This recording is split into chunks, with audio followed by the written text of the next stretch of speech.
The American election process is a fundamental part of democracy, but it can seem complex. Today, we're breaking down the key steps, from primaries to voting rights, all the way through to the Electoral College and the final election. Let's dive in. First, the journey to the presidency begins with primaries and caucuses, where each major political party, mainly Democrats and Republicans, selects their candidate for president.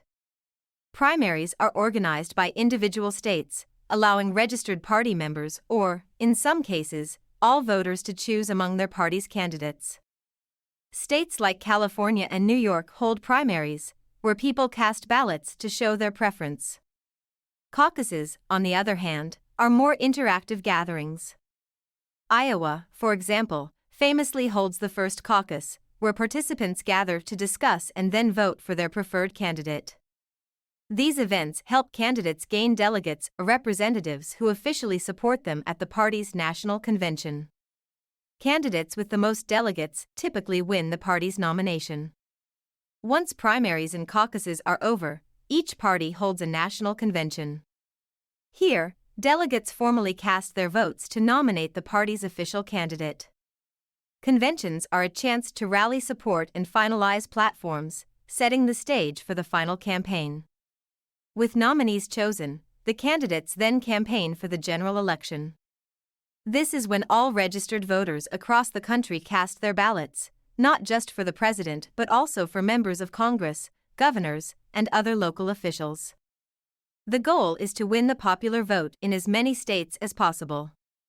But in the U.S., winning the most votes nationally doesn't guarantee victory. Here's where the Electoral College comes in. The Electoral College is a unique part of the U.S. election system. Each state has a set number of electors, roughly based on its population. For instance, California has 55 electors, while smaller states like Wyoming have just 3. When a candidate wins the popular vote in a state, they typically win all of that state's electors, thanks to the winner-takes-all system. To win the presidency, a candidate needs to secure at least 270 of the 538 electoral votes. This system means that while the popular vote matters, the Electoral College ultimately decides the outcome. If no candidate reaches 270 electoral votes, the decision goes to the House of Representatives, a rare but important feature. Now, let's talk about voting rights, a cornerstone of American democracy. Over time, voting laws have changed to make voting more inclusive. The 15th Amendment allowed men of all races to vote, and the 19th Amendment extended voting rights to women. Voting rights legislation continues to evolve, ensuring more people have fair access to vote.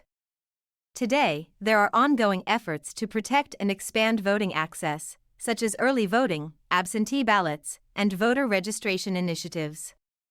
Understanding the election process empowers you as a voter. Each vote matters, from primaries to the final election. By participating, you shape the future of the country. So, remember, your vote is your voice.